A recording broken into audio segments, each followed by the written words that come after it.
السلام عليكم ورحمة الله وبركاته. ازيكم عاملين ايه؟ يا رب تكونوا بألف خير. اللهم صل وسلم وبارك على سيدنا محمد. ان شاء الله النهاردة هنعمل ماربل كيك او كيكة الزبدة.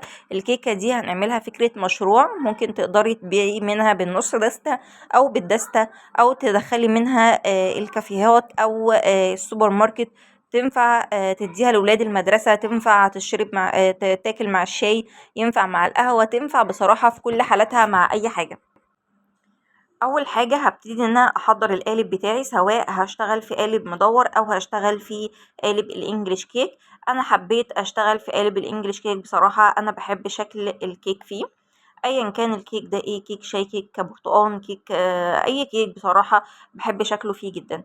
هبتدي ان انا ادهنه بزبده، والزبده تكون خارجه من التلاجة، وده السر اللي بيخلي الكيك يطلع من القالب بكل سهوله، ان انت تبقي دهناها زبده وخارجه من التلاجة. لو الزيت هيلزق فيها على فكره مش هتخرج بمنتهى السهوله. وما بحبش احط كاكاو ودقيق بقى وارج القالب معايا وبعد كده انفض منه دقيق او انفض منه كاكاو، لا. انا بحب ادهن الماده الدهنيه بس، او احط ورقه زبده. ما كانش عندي ورقه الزبده فحطيت الماده الدهنيه، وتكون خارجه من التلاجة علشان خاطر تخرج من القالب بسهوله. تاني حاجه هشغل الفرن على درجه حراره 180، لاني ما ينفعش ادخل الكيك فرن بارد، لازم ادخله فرن يكون مسبق التشغيل ويكون دافي، تمام، او سخن يعني بالدرجه اللي انت هتدخلي بيها الكيك.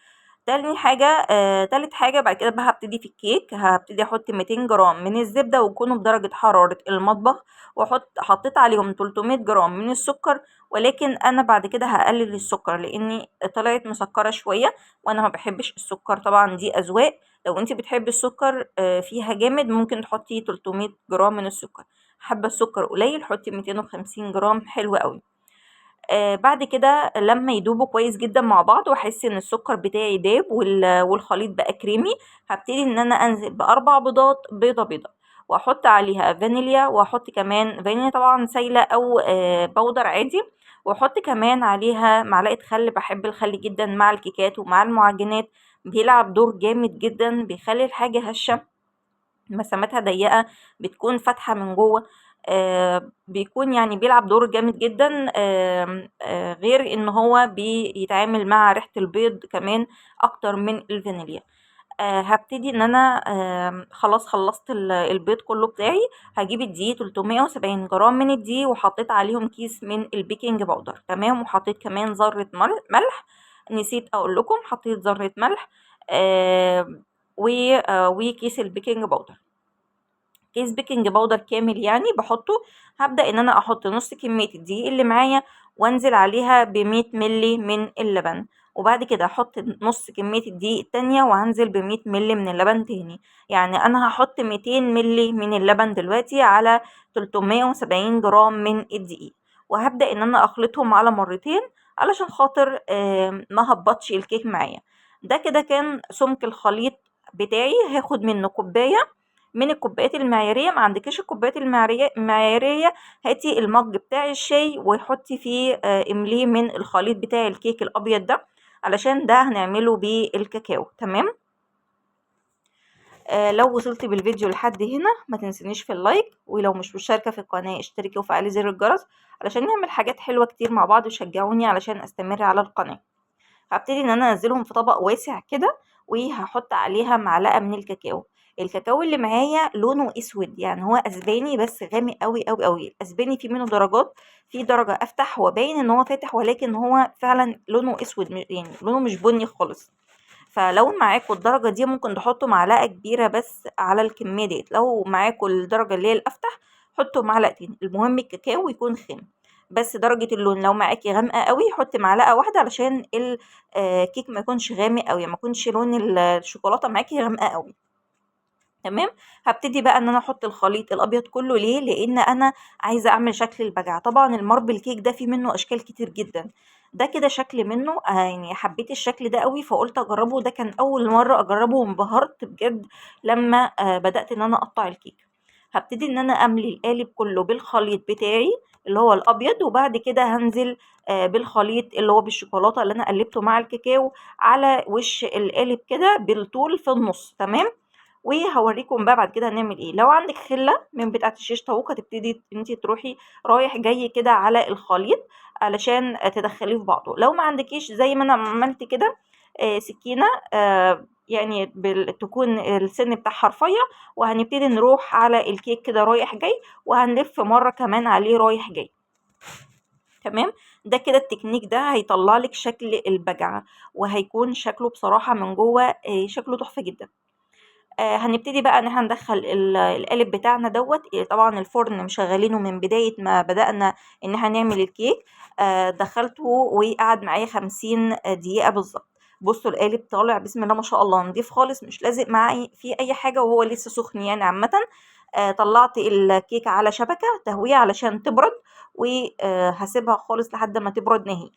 بعد ما تبرد هجيب بقى شوكولاتة، اي نوع شوكولاتة انا احبه، هسخنه على حمام مائي وهحط عليه زيت. انا حبيت احط الشوكولاته بالحليب مع الشوكولاته البيضاء. تمام. وطبعا دي حطيت عليها معلقه زيت، ودي حطيت عليها معلقه زيت. ليه بقى؟ علشان لما اجي اقطعها تقطع معايا بسهوله وما تتكسرش معايا ويبقى شكلها مش احسن حاجه.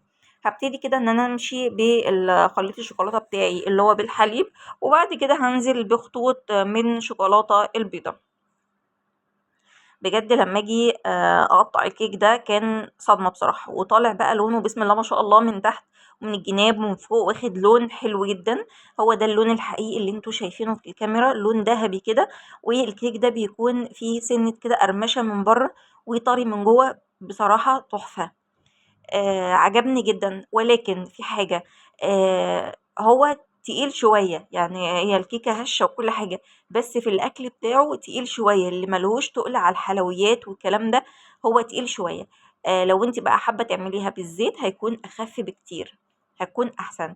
يعني أنا عملتها بالزبدة عجبتهم، ولكن في البعض قال إن هو تقيل شوية يعني على المعدة، اللي مش هيقدر ياكلها، فاهماني؟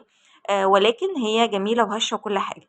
هنبتدي بقى إن أنا أمشي كده، ما عنديش خلة، خدت شوكة كده من تحت الفاكهة اللي هي البلاستيك دي، وبدأت إن أنا أمشي عليها، يعني أمشي عليها خطوط كده. وبعد كده دخلتها التلاجة علشان خاطر الشوكولاتة دي تشد شوية. هبتدي بالسكينة اللي هي بتاعت العيش أو الكيك، هبتدي إن أنا يعني آخد كده مسافة وأقطع مسافة، وأقطع مسافة السكينة يعني زي انتوا ما شايفين كده بالشكل ده. بصوا بقى من جوه عاملة ازاي. هتلاقوا بقى ايه كل واحدة واخدة شكل مختلف عن التانية يعني. هوريها لكم دلوقتي. طبعا معايا أكياس من اللي هي ذاتية اللصق، جايبة كده أكياس يعني مقاسها على قدها، وهبتدي إن أنا أحطها فيها. في حتة اتقطعت مفيش أي مشكلة خالص، حتة من الطرف اتقطعت مفيش مشكلة. بصوا في كل واحدة واخدة شكل عن التاني، من جوه طرية جدا وجميلة وهشة ومسامات ضيقة. الكيك فاتح معايا شكل واخد شكل طبعا دي كده من الجنب، ف طلع لكم واحدة كده من النص. بصوا واخدة شكل تاني، بصراحة عجباني جدا يعني. انا عاجبني الشكل اكتر من الطعم كمان. هبتدي ان انا احط كل واحدة في كيس لوحديها، واديها للولاد في معاهم هما في المدرسة يعني لانش بوكس بقى، او سواء بتاخدوا الحاجة كده عادي. فهحطها في كيس كل واحدة لوحدها، بغلفها وبديها لهم. وتقدري تحطيها في التلاجة وتطلعي منها برضو مفيش اي مشكلة خالص. ده كده كان شكلها النهائي زي ما انتوا ما شايفين. بصراحة هفتح لكم واحدة بقى كده قدامكم. آه، انا بصراحة مش عارفة اتكلم من شكل يعني. انا انبهرت بيها، انا اول مرة بصراحة اعمل الطريقة دي واعمل الشكل ده من الماربل كيك، فانبهرت بصراحة بشكله وكان عاجبني جدا. لو حابين تجربوه ما تترددوش بس مرة واحدة، واعملوه على طول. حابين انا قلت لكم ان هو تقيل شوية على المعدة، ممكن تعمله بزيت مفيش اي مشكلة خالص. بس انا حبيت طعم يعني حبيت ان انا اعمله بالزبدة يعني عشان يكون زي الباوند كيك. لو عجبكم الفيديو ما تنسونيش في اللايك وتنسونيش في الدعاء، ويشتركوا في القناة ويشجعوني كده ان انا استمر فيها بإذن الله، علشان نعمل مع بعض وصفات حلوة كتير جدا وافكار حلوة كتير. اشوفكم على خير، والسلام عليكم ورحمة الله وبركاته.